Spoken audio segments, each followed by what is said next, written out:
I never imagined that the moment that would shatter my entire life would appear so quiet and ordinary. When people think about someone getting caught in an affair, they usually picture chaos, shouting, tears, doors slamming, maybe even objects flying across the room. That was the kind of scene I had always imagined too. What I never expected was my husband calmly smiling and thanking the man I had been secretly sleeping with. But I'm getting ahead of the story. My name isn't important. What matters is that I spent 10 years married to a man named Daniel. Daniel was the definition of stability. He worked as an engineer, always paid every bill on time, repaired anything that broke around the house with his own hands, and carried himself with a quiet dependability that many people would describe as the ideal husband. For a long time, I believed that too. But somewhere around the 8th year of our marriage, something inside me started to change. Our life together had become predictable in a way that slowly began to feel suffocating. Every week followed the same routine: work, dinner, television, then bed. Weekends meant grocery shopping and running errands. Daniel remained kind and affectionate in his reserved way, but the excitement that once existed between us seemed to have faded. At least, that's what I convinced myself. Then Ryan entered the picture. Ryan worked in the marketing department at the same company where I was employed. In the beginning, we barely interacted, but he had the type of personality that naturally attracted people. He was confident, witty, and the sort of person who seemed comfortable in any situation. Our first real conversation happened during a company happy hour event. He sat down beside me and said, "You look like someone who hates these events just as much as I do." I laughed. That moment started everything. At first, it seemed harmless. We began chatting more often at work. Eventually, we started sending occasional messages to each other. Before long, those messages turned into daily conversations. Ryan had a way of making me feel interesting again, that desired. He complimented me constantly. "You're wasting yourself in that quiet life you're living," he once told me. "You deserve someone who truly notices you." Every time he said things like that, a small voice in my mind warned me that this was dangerous territory. But I ignored it because the attention felt good. Really good. The moment we crossed the line happened after another work event. Everyone else had already left, and we stayed behind in the nearly empty bar, talking. He leaned closer. I should have stopped him. Instead, I was the one who kissed him first. That single moment changed everything. For the next 6 months, I lived two completely separate lives. At home, I was Daniel's wife. At work, I was Ryan's secret. We met during lunch breaks, sometimes after work, and occasionally in hotel rooms when we could both come up with excuses. Ryan often spoke about our future as if it were guaranteed. "You're not happy with him," he would say. "You deserve someone who makes you feel alive." Slowly, I began to believe those words. Looking back now, I realize how easily I allowed myself to fall into that illusion. Believing it meant I didn't have to see myself as the villain in the story. Daniel never seemed suspicious. At least that's what I thought. He trusted me completely. That trust made the lies easier to tell. Late nights at the office, fake business trips, girls' nights that never actually happened.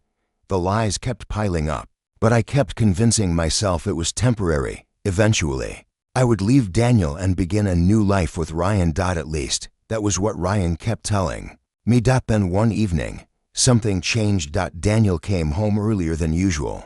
I was sitting on the couch texting Ryan when he walked into the living room and sat down across from me. "Can we talk for a minute?" he asked. Something about his tone made my stomach tighten. "Sure," I replied. He studied my face carefully for a moment. Then he said something that made my blood run cold. "I met Ryan today." My heart nearly stopped. "You? What?" "I met him." I struggled to keep my voice steady. "How?" Daniel leaned back calmly in his chair. "I asked him to meet me for coffee." Suddenly the room felt smaller. "Why would you do that?" He looked at me with an unsettling calmness. "Because he's been sleeping with my wife." The words struck me like a blow to the chest. You knew for a while." "How long?" "About 4 months." My entire body went cold. For months, that meant he had known about the affair almost the entire time. "Why didn't you say anything?" I whispered. Daniel gave a slight shrug. "I wanted to see how far you would take it." The shame was crushing. "I'm sorry," I said quietly. He didn't respond. Instead, he stood up. "I actually invited Ryan over tonight." I stared at him in disbelief. "What? He should be here soon." My thoughts began racing. "Daniel, this is a bad idea." He gave a faint smile. "I don't think so." About 10 minutes later, the doorbell rang. My heart was pounding so loudly it felt like I could barely breathe. Daniel walked calmly to the door and opened it. Ryan was standing outside. The second he saw me behind Daniel, the color drained from his face. "Hey," Daniel said casually, "come in." Ryan stepped inside slowly, looking completely confused. Daniel said he wanted to talk. Ryan explained. Daniel gestured toward the living room, and we all sat down. The tension in the room was unbearable. Ryan looked like he wanted to vanish. I felt like I might throw up. Daniel sat across from both of us, perfectly composed. Then he looked directly at Ryan and said something I will never forget. "Before we discuss anything else, I want to thank you." Ryan blinked in confusion. "What? Thank you?" The silence that followed felt suffocating. Ryan glanced at me, clearly confused. "For what?" he asked. Daniel smiled faintly. "For taking her." My chest tightened. "What are you talking about?" I said. Daniel turned toward me.